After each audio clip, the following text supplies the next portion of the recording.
आपकी बैकग्राउंड देखें तो आप अच्छे ओरेटर हैं, पेंटर हैं, राइटर हैं, थिंकर हैं, तो राजनीति में क्यों आ गए?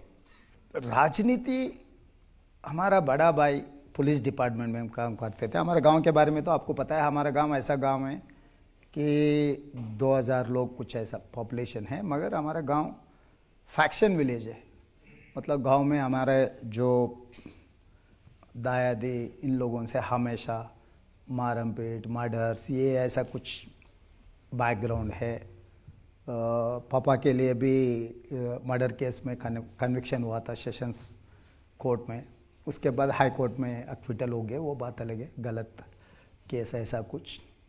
मेरा भाई को तब एक पुलिस ऑफिसर ने ये किया जब ये वॉज इन इंटरमीडिएट, अरे ये गांव अगर सुधारना है तो इनको बाहर निकालना है, मतलब गांव से। गांव के जो फैक्शन, जो ग्रुप्स, जो फाइट, जो गांव पूरा 30-40 साल कभी गांव में कोई सुकून से सोया नहीं, तो हमारे बड़े भाई को निकाल के वो पुलिस डिपार्टमेंट में भर्ती किया एज ए कांस्टेबल। तब हमारे परिवार के हिसाब से, मतलब बड़ा लैंडलॉर्ड से, अच्छा रेप्यूटेड फैमिली है, अरे इनके परिवार में कोई बंदा पुलिस डिपार्टमेंट में ज्वाइन होना, वो भी कांस्टेबल ज्वाइन होने का, ये क्या है।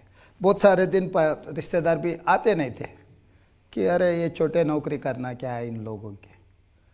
तो हमारे भाई का ये सोच था, अगर ये पूरा सब लोग अपने बात सुनना है तो राजनीति में आना ही है, राजनीति से हम सब कुछ कर सकता है। तो हमारे बड़े भाई हम लोगों को गांव से निकाल के जहाँ पर वो जॉब कर रहे थे पढ़ लिखने के लिए, वहाँ पर लेकर गए। क्योंकि तब जब तक हमारा केस नहीं हुआ था, बहुत सारे नेता लोग हमारे घर, गांव के आना है तो हमारे घर पे ही आना है, और कहीं जाने का इजाज़त नहीं थी किसी को भी।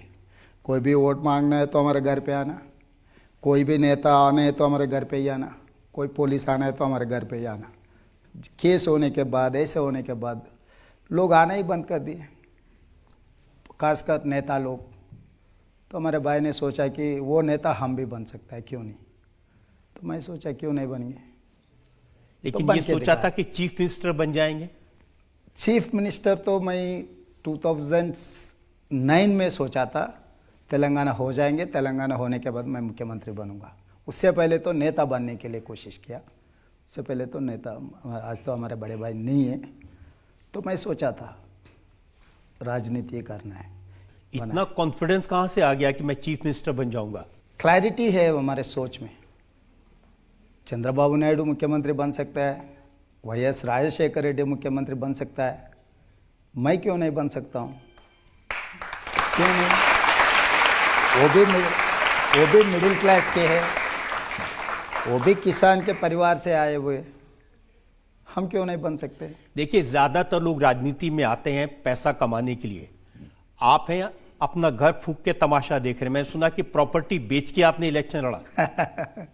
अभी कुछ पाने के लिए कुछ कोना है, प्रॉपर्टी बहुत सारे खरीद सकते हैं, मगर राजनीति में एक बार हार गया ना, फिर सब कुछ गए। तो सब कुछ जाने से प्रॉपर्टी गए तो क्या फर्क पड़ता है। लेकिन वाइफ आपकी तैयार थी कि 1500 करोड़ रुपए की प्रॉपर्टी बेच दो और चुनाव लड़ो? अभी कभी सब कुछ वाइफ को बोल के किए तो कुछ नहीं होता है, कभी कभी करने के बाद बोलना है कभी। तो ये आपकी आदत है, माँ को बगैर बताए किया, वाइफ को बगैर बताए किया।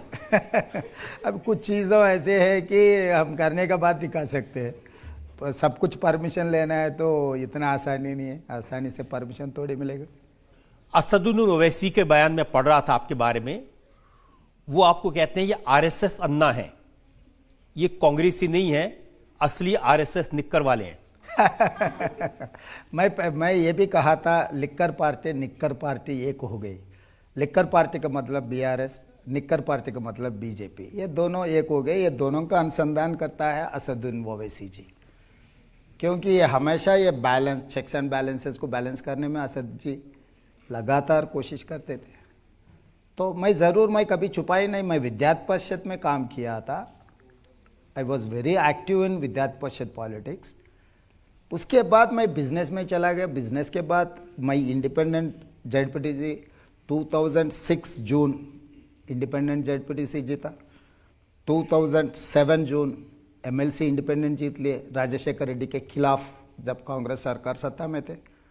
मेरे परिवार में बहुत सारे लोग मिनिस्टर्स भी थे, सबके खिलाफ मैं चुनाव लड़के एमएलसी बना। 2009 जून मैं पहली बार एमएलए बना, 2014 जून मैं दूसरी बार एमएलए बना, 2019 जून मैं एमपी बना। हिंदुस्तान से सबसे बड़ा कॉन्स्टिट्यूंसी है।